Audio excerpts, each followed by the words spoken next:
I'm Jim Cuno, president of the J. Paul Getty Trust. Welcome to Art and Ideas, a podcast in which I speak to artists, conservators, authors, and scholars about their work. This river, it has its own mandate. And if you don't pay attention to it, you're going to get clobbered. In this episode, I speak with architect Frank Gehry in our final conversation in this series.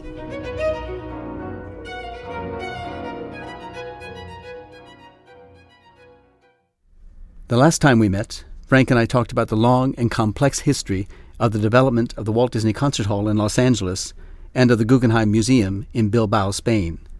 In this episode, we touch on several unrealized projects in New York and more recent initiatives, including another concert hall, this one in Europe, and the so-called LA River Plan. Once again, we picked up our conversation in Frank's West Los Angeles studio. So Frank, the last time we met, we ended with you discussing your long and sometimes difficult history, an ultimate triumph with Disney Hall. And now as we speak, the Getty Research Institute is organizing an exhibition exploring the relations between Disney Hall and Berlin's Philharmonie Hall, which was designed by Hans Scherome and which opened in 1963. It's said that your design for Disney Hall was heavily influenced, or was at least influenced by Scherome's design. Tell me if that's true, and if so, what about the Philharmonie that inspired you? What is it about that building? So Scherome did the first vineyard, they call it, seating. Yeah, explain that as sort of terraced seating. Terraced around, instead of a shoebox like Symphony Hall in Boston, which is straight on. The walls are 70 feet, 80 feet apart, and it's a long space. The orchestra is on stage, contained within the same wall, so there's no seating at orchestra on either side or behind. Scherome opened it up and pulled the orchestra forward and put seating around the orchestra and behind the orchestra, and brought an intimacy between the audience and the orchestra that hadn't been done. He was first and foremost a humanist. He was very conscious of the people to building feeling, the people to people, all of those things that are really important in building any building, I think. And he understood that. And he had I don't think he had a great budget for Philharmonie because he used painted pipes and concrete floors and funny exterior skin that was probably cheap. But he did, when you go there, you feel a relationship to each other, the audience. You feel a relationship to the orchestra, the conductor. I mean, it feels like you're part of it. And it's not just that, the sound, I gather, is exceptional, not just the feeling. His sound wasn't exceptional when he started. He had problems. And I never got to the bottom of that, but they had to redo it a couple of times. His most successful thing was the intimacy, the feeling of being in it, the comfortable relationship with the orchestra. The orchestra could feel the audience could feel it was just, it really works that way. Yeah. Acoustically, they had problems, and they had to redo it. So was it in the very beginning of the process of your design that you started thinking about this, or was it as you developed the design? Because there was such a long history in developing the design. Ernest Fleischmann was head of the Philharmonic, and he and I knew each other. I did work for him at the Bowl. I talked to him endlessly about halls and how do you do them and who's good and who's not good. And we used to yammer about acousticians and architects and God knows what. The competition had another acoustician. It didn't have Toyota-san or Nagata Acoustics. It had Cummins, the acoustician from France, who asked for bigger volume, bigger space. And if you look at the first models, you'll see they had quite different than the vineyard thing. Mm-hmm. When I won, Ernest and I went traveling to look at halls together. And we went to Berlin and spent time listening to concerts there. And I think I'd been there 2 or 3 times before that. When we entered the competition, probably I went because I was looking for that. But the acoustician we had for the competition wouldn't let us go there. And Ernest and I had some funny stories about meeting with Sharon's acoustician, Lothar Kramer. Lothar Kramer was in his 80s when I met him. And Ernest and I had lunch with him, with Dr. Nagata. And I innocently asked them what their ideal shape for a hall was. And Kramer gave me, I can't show it, but this shape with the orchestra here. And Nagata said, this shape with the orchestra here. So they were two different shapes.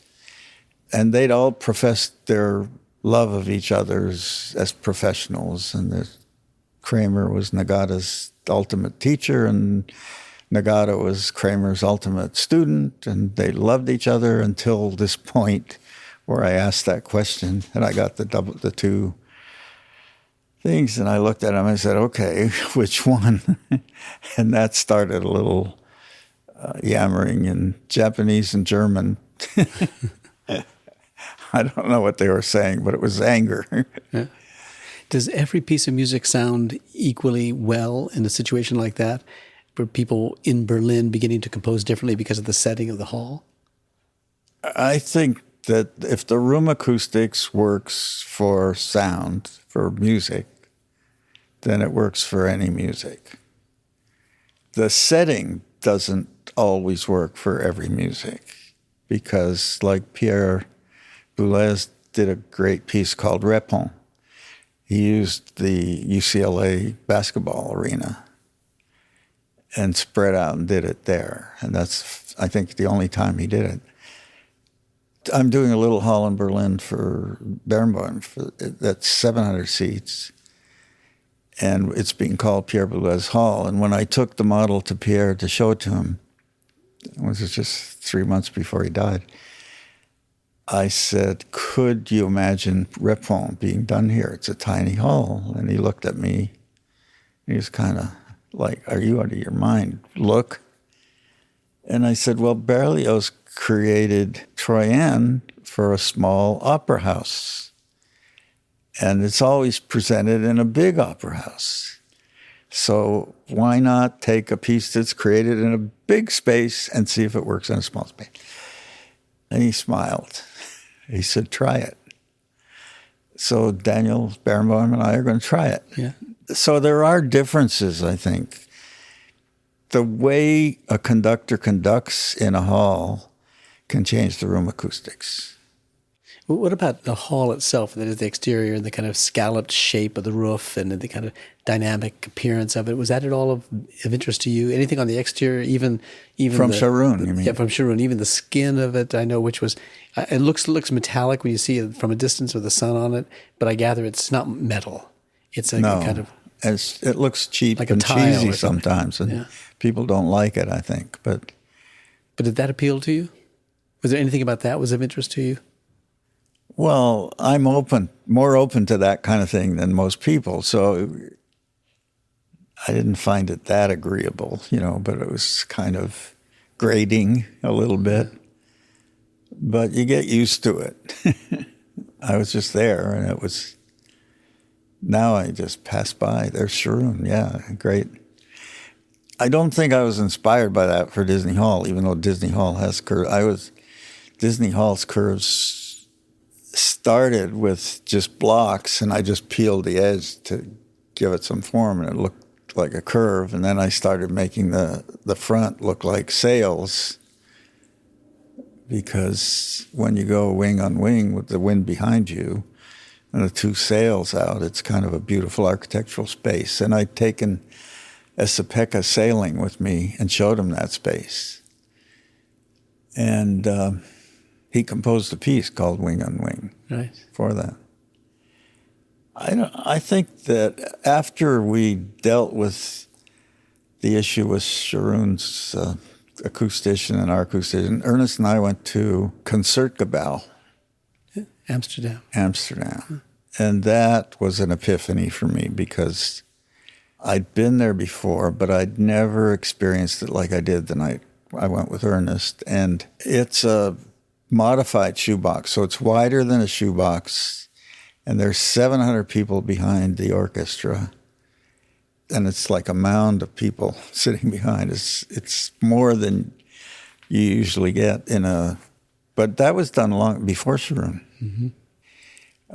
So that was a precursor to Vineyard, probably.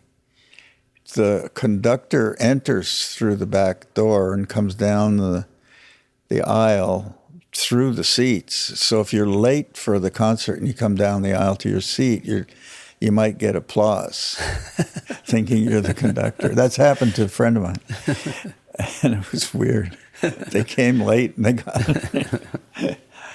The sound is great. The humanity, the feeling is great. It's got the traditional balconies. It looks like Boston, except it's wider, and it's a different shaped box. Yeah, yeah. And so I became enamored with that, and I made like 40 or 50 models of different varieties, but that was the one I liked a lot. And so the Disney Hall is a box, and it is a wide box, and it's more like Concertgebouw.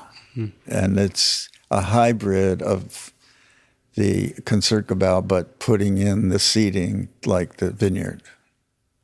Yeah. So it's a kind Whenever of, you look into a list of people's favorite concert halls, the three you've mentioned, your own, Sharon's, and the Concertgebouw, are always among the top 5. Yeah. Always included. And now you've been given this project also in Berlin. You mentioned it already for Daniel Barenboim for the Devon Orchestra. And it's going to be much smaller, as you indicated. What about the 700 seats. Yeah. What about the commitment, the cultural/political commitment of the orchestra that inspires you? How do you want to respond to that? Because this is an orchestra that brings, we should say, musicians, young musicians from the West and from the Palestinian Authority and from the East together to create a kind of cultural mix. Mm-hmm. Is that something that moves you with a special sense of responsibility? Oh boy, it does move me, because I was a kid in a small mining town in northern Ontario.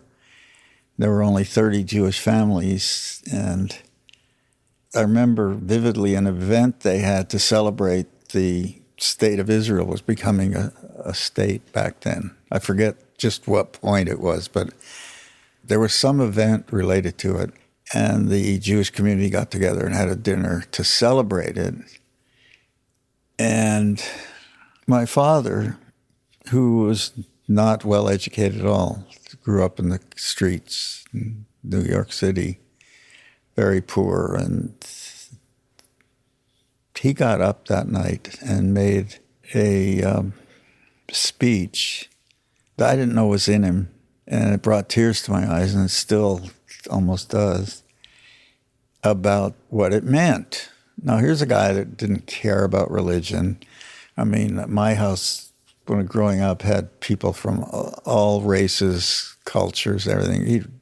He was really open. The family was really, my babysitter was a black boxer that was retired, something.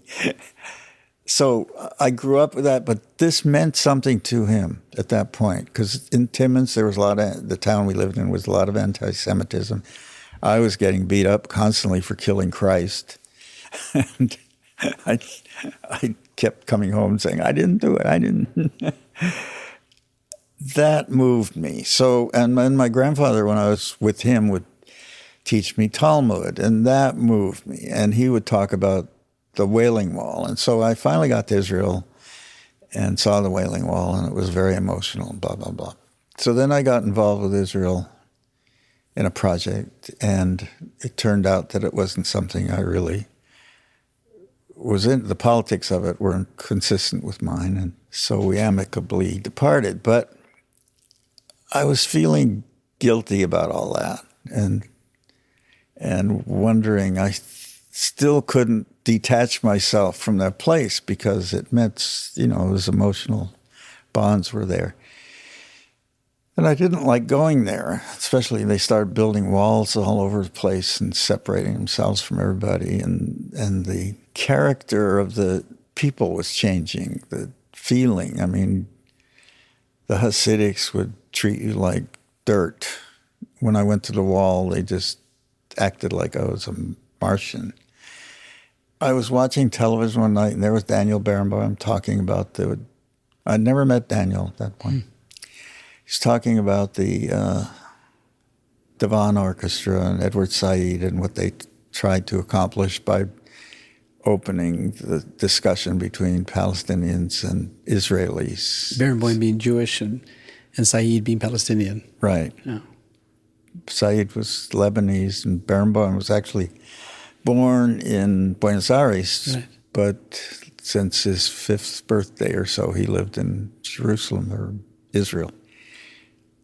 And so I got excited about that there was somebody doing something. And I really believed that people talk to each other through the arts. That's one of the reasons I was working with Tom Krenz in Abu Dhabi, because that museum, the way Tom presented it, it was going to be open to artists from the Arab states. And he meant it, and he pulled people in together. And yeah. This is the Guggenheim in the Abu Dhabi. Guggenheim, yeah. Tom Krantz, who is a major genius of some sort. Anyway, so I called my friend at Juilliard, Ara Guzlamin, who used to be with LA Phil. And I was teaching at Yale, and I always give a project related to music, and Ara helps me with it. So I said, Ara, could we do a project around the divan? Could you ask Daniel if he would mind if we used them, and could he maybe meet with the students or at least send us a program or something? All of that happened. Daniel met with the students for 2 hours, and the next time I saw the students, they just thought they'd gone to heaven. I still didn't meet him.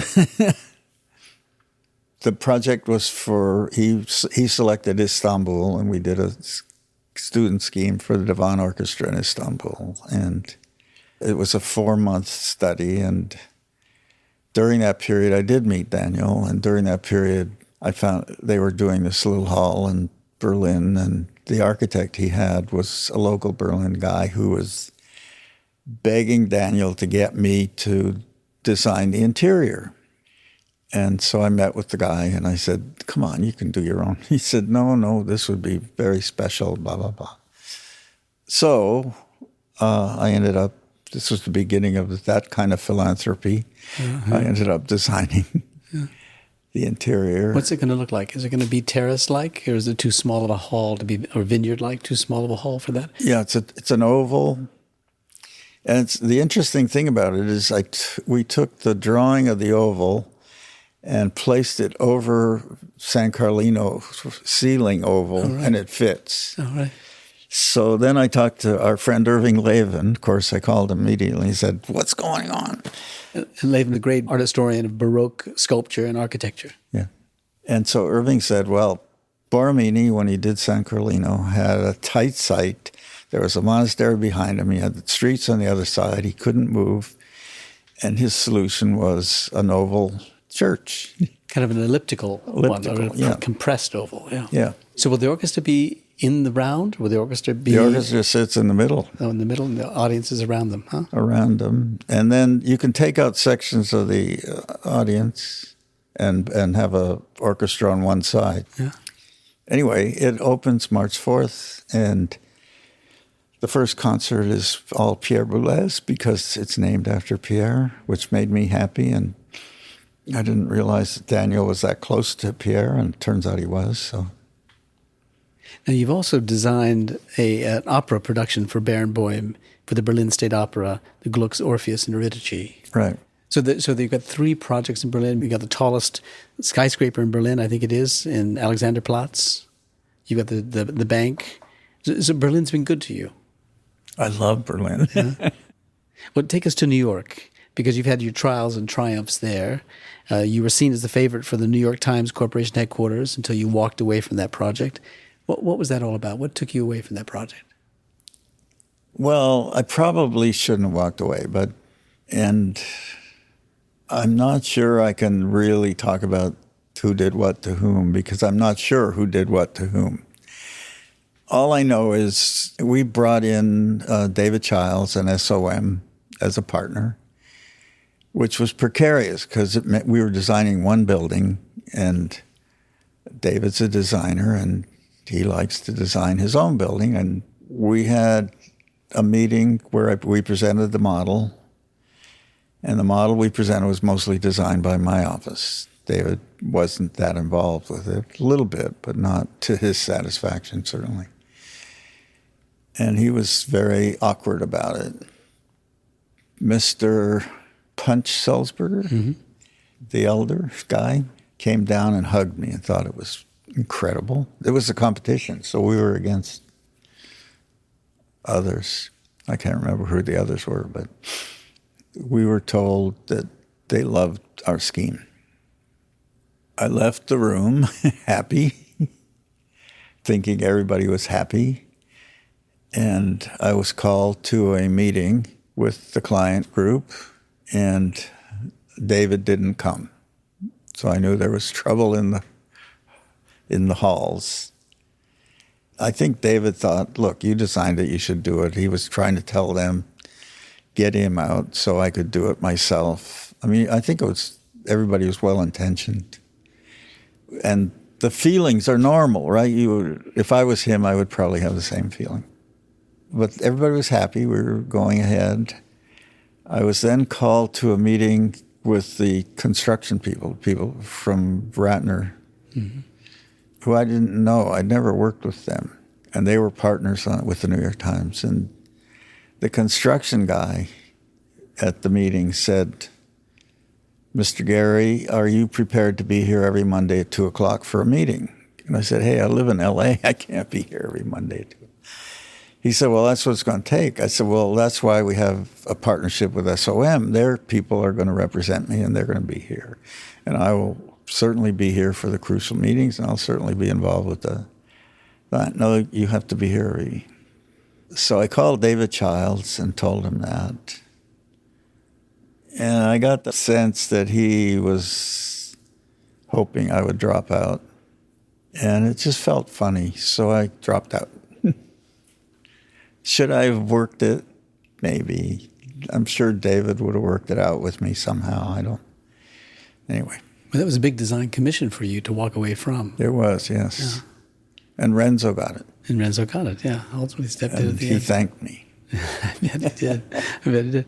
And then you reintroduced yourself got involved again in a project with Bruce Ratner, and that was Atlantic Yards in Brooklyn. Well, right? 2 years after the New York Times thing, I got a call from him saying that he wanted to meet with me. He had this city building project, and he realized that I was interested in that kind of stuff in the first go-around. So he offered me the whole project. Yeah. I mean, we think of it now as a home for basketball, but it was going to be developing that whole big project with lots of mixed use and housing and everything. It was a basketball arena as well as a hockey arena. Dear to your heart. Huh? Dear to my heart, yeah. And then it had housing as part of it, and it was building a beautiful corner in Brooklyn. There was an intersection there that could really have become a center.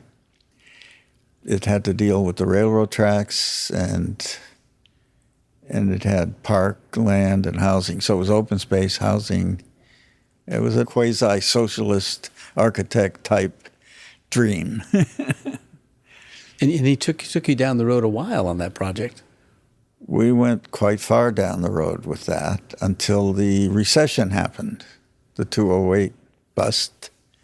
Of course, Bruce was running the New York branch of a big family company from Cleveland. And so the family had always been suspicious of anything that looked new or different. There was a certain kind of product and building they'd done, and they'd been successful over the years, and Bruce was a renegade for them.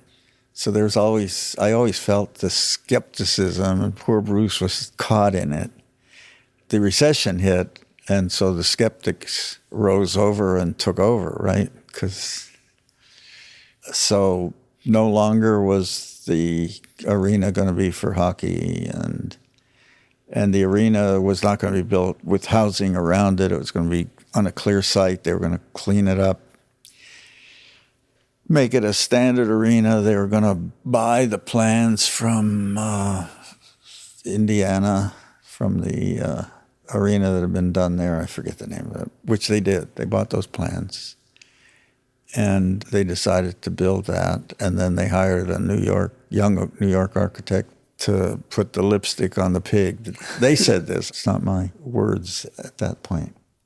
The housing was difficult because they were getting a lot of blowback from the community and on all kinds. Was it gentrification? I don't know. Anything they wanted to do was bad. Yeah. They ended up getting the short end of the stick probably compared to what they would have gotten if they just played partners with them. Yeah. But now that was a blow. That was a hard one for me. Yeah, I'm sure. Because it was the design at the end, not the design of the whole project, but the kind of veneer of the building had a kind of look that was acknowledging your original design, as I recall. I have not been able to go there to look at it. Mm-hmm. Did it feel different when Barry Diller came to you with the project? Barry personally didn't come to me. It was Marshall Rose. Marshall Rose is a developer in New York, or what was. I think he's retired now. And I didn't know him, and he asked me to do the building. And then I found out it was for Barry Diller. And as we were designing it, we had meetings with Barry Diller. And he did have input on, he wanted a white building, a glass building that's white. Right. And I said, you can't do it. It's always black. So we struggled with that. We got special glass, we got everything, and we did the frit thing. And did it feel like a breakthrough building in New York for you, or just another building? I don't know that I ever think anything's a breakthrough. I mean, like Bilbao, I guess you would say was a major breakthrough of some kind on 20 different levels. I love going there. People like me, and they like the building, and it did all kinds of nice things for the community. The only thing I always want to say about it to anybody is I was on budget. So I never talk about the other parts of it. Did 8 Spruce Streets or Bruce Ratner project, did that come along about the same time, or did they come along after? Bruce Ratner asked me to do 8 Spruce Street while I was in the middle of doing the Brooklyn project. And when it was designed and it was under construction when the recession hit.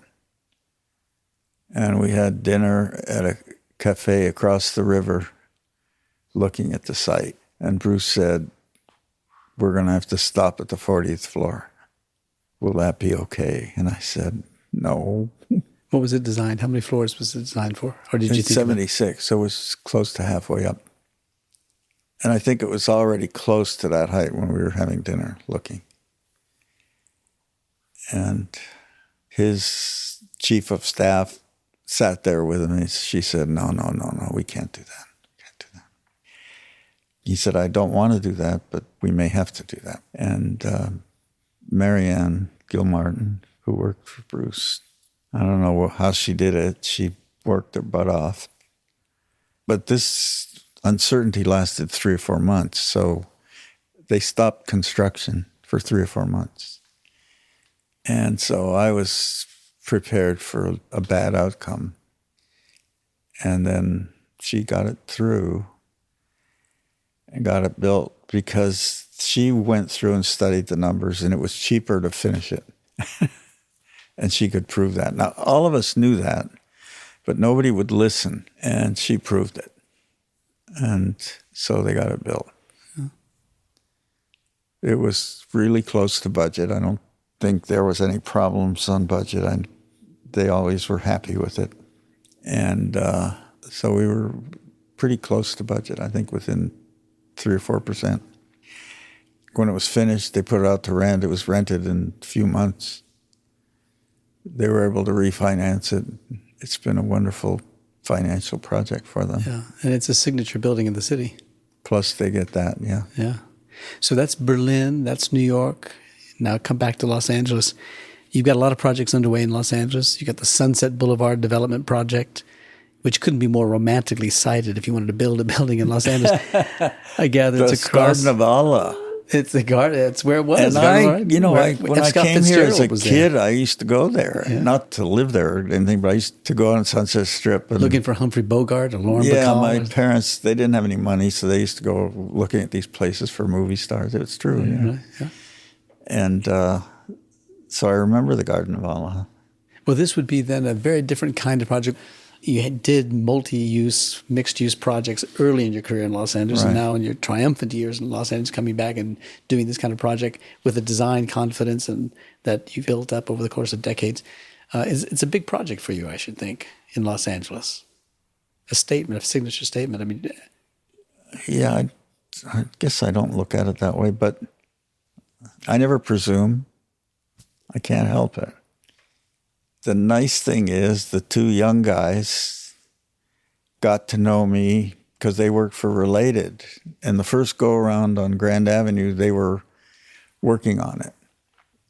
Tyler Siegel and John Irwin were the young guys that left Related to start their own development company. And they called us and said they wanted to work with us. They wanted to do something special. It was a special site.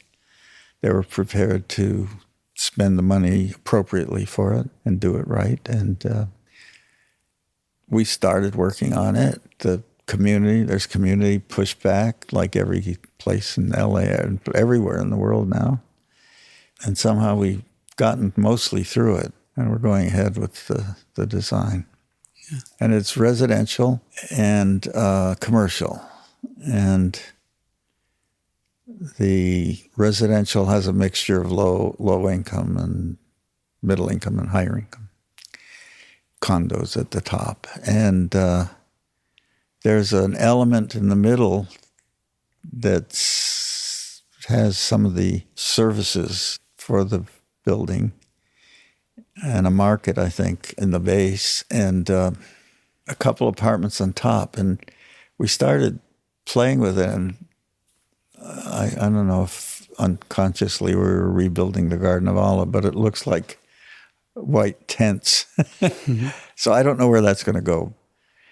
It's a great site because it's an entrance into the Sunset Strip from the east side. And the buildings that have been built on the Sunset Strip east of these, especially La Cienega, I think, are pretty horrible. I think we got approval probably because of architecture. Yeah. Which is nice. Well, you've got in Los Angeles like different kinds of work that you've done, housing work, you've got public cultural buildings work with the Disney Hall, with the Museum of Science. You've got now this big mixed-use project on one of the great arteries of Los Angeles. But you're now undertaking something that is even on the greater scale and probably of even greater importance to Los Angeles, and that's the LA River. We started, before we began taping, talking about the LA River project. You've learned a great deal about rivers and about this river in particular, and you've put all that into something called the LA River Index. Yes. But tell us about the importance of the river and what your ambitions are for it. Well, living here all these years, I never had much encounter with the river, personally. I think most people won't even know there is an LA River. Right. Once I got into it, and of course people generally think the LA River, they have this romantic notion it should be habitats for hummingbirds and plant life and animals and kayaking and bike trails and all of that. And that's all possible, except some of it's impossible. The LA River gathers all the water from that basin coming from north and puts 90 billion gallons a year into the ocean. Waste. Just out, runoff. Just out. The heaviest times of flow are 2% of the time when it fills up. So those concrete walls are designed by the Corps of Engineers for exactly when it high point of the river, and it fills up right to that edge, almost. It must be 6 or 10 or 12 feet or so deep, Oh, it's more than that, I think. Yeah. And it's 300 feet wide, and it's rushing. And when you see it, if you get caught in it, you can't get out. And that's only a very short period of time, just for a few days. And the water's lost. So if you want to think of it as a romantic habitat and all that, it's all fine except for those 2 days. Now, if you put the plants in the river the way it is, that makes the river overflow. And if it overflows into the adjoining neighborhoods, and then flood insurance goes up, and everybody's paying for a mess. The river is not that easy. You got to look at what's real. The other thing we found is the public health issues, especially south of LA City to Long Beach, are enormous. And if you could clean that up, you'd save billions of dollars. So you could save on, if you could reclaim water, put it in the aquifer and use it, you could save, say, 1/3 of the water requirements of the city. That's money. So if you think of it just as a pure business thing, if you save that money and then you save on the public health money, and then there's 10 other things you save money on because of you're harnessing this thing and looking at it that way, it pays off. And it's just, how do you get all these entities and people together to join hands and to make it happen, kumbaya together? There have been groups working on it for a number of years. Before you got involved? Before I got involved. And they haven't made much progress, but they did develop an alternate 20 program that's gone through the Corps of Engineers and received government funding. And significant government funding has got to be matched by local governments, and it's going to be complicated to get it, and it'll be a slow process, and it's got to go through Corps of Engineers and blah, blah, blah. That's more focused on trying to make these romantic habitats. So we're not sure how they're going to do it, because that 2 days a year when Godzilla comes, when we got in, nobody working on the river at that point had gone south of LA and talked to these towns, Southgate, Cudahy, Vernon, Long Beach. And they're mostly Latino populations, and they are suffering from lack of open space, and the kids are suffering from diabetes B, and you name it, they got it. And so if you solve the river, it doesn't necessarily solve all those problems. But because it's contiguous, it's an opportunity to make solutions that do both. And to connect all those communities and join them across the river. You know, the river separates communities just like the freeways do. The river and the Long Beach freeways cut through Long Beach. The town's cut in half, and there's no connection between this side and that side. So there's different populations. It's weird. And there are resources on the other side of the river that could be used by the other side of the river, and vice versa.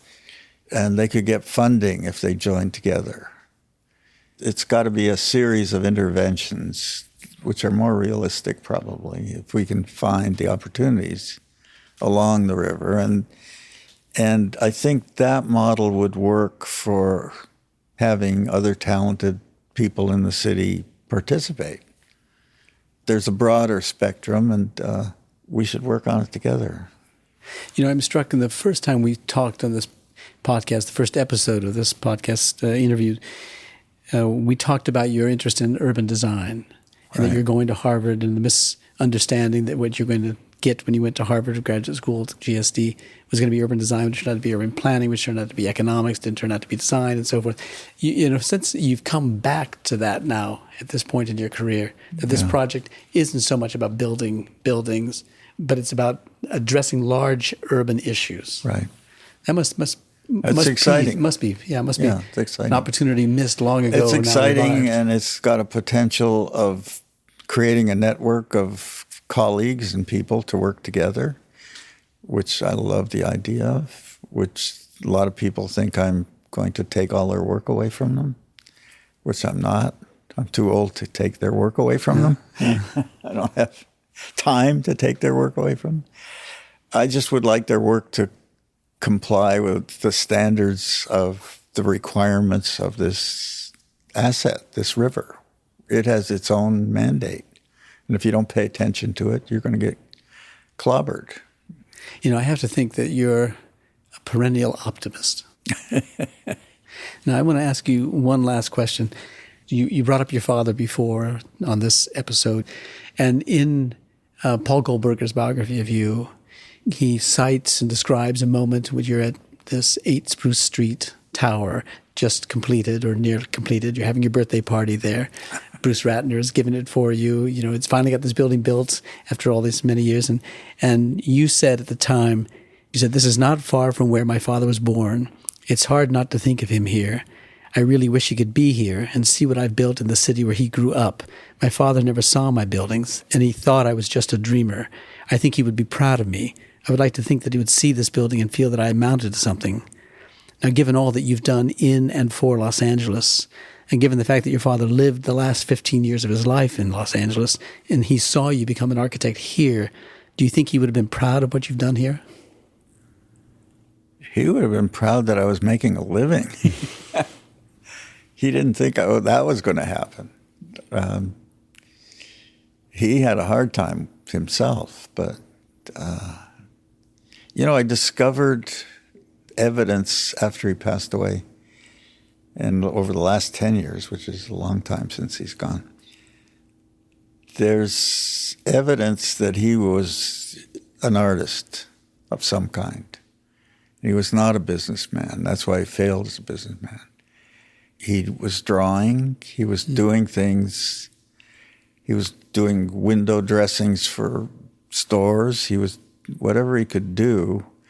But the things that he was doing that he got positive reaction to had to do with artistic talent. And so it's become clear to me that whatever DNA he passed on, because I was wondering where the hell did this come from? And now I got it. So too late, but for him. But anyway, maybe I'll see him again sometime. Yeah. Well, thank you, Frank. Okay.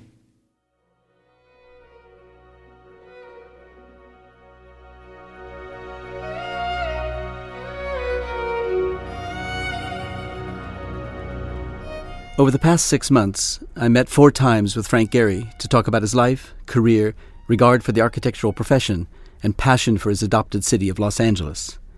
I don't think anyone is more honest than Frank.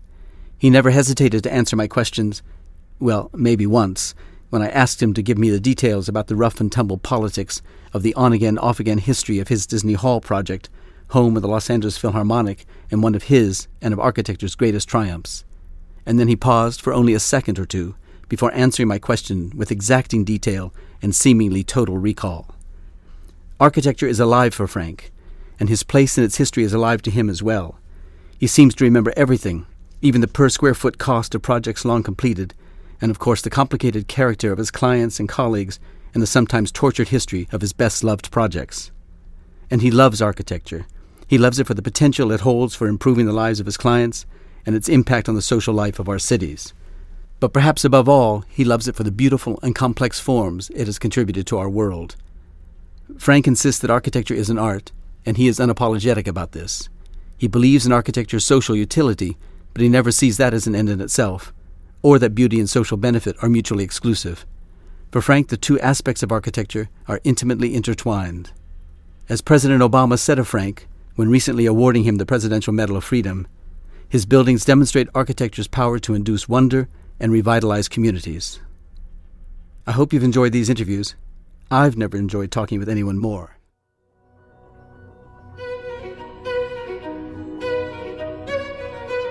Our theme music comes from the Dharma at Big Sur, composed by John Adams for the opening of the Walt Disney Concert Hall in Los Angeles in 2003.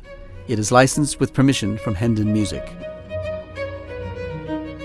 Look for new episodes of Art and Ideas every other Wednesday. Subscribe on iTunes, Google Play, and SoundCloud, or visit getty.edu/podcasts for more resources. Thanks for listening.